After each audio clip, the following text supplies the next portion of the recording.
বাংলাদেশের তিনবারের নির্বাচিত প্রধানমন্ত্রী বীর মুক্তিযোদ্ধা শহীদ রাষ্ট্রপতি জিয়াউর রহমানের স্ত্রী বেগম খালেদা জিয়া আজ এখানে আমাদের মধ্যে উপস্থিত আছেন।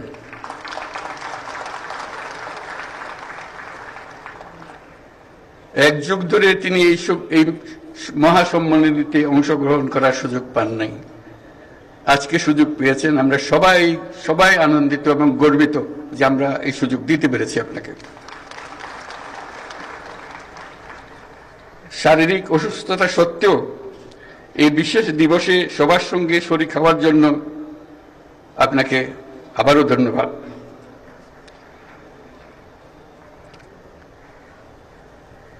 আমরা তার আশু রোগমুক্তি কামনা করছি এবং এই অনুষ্ঠানে বিশেষভাবে স্বাগত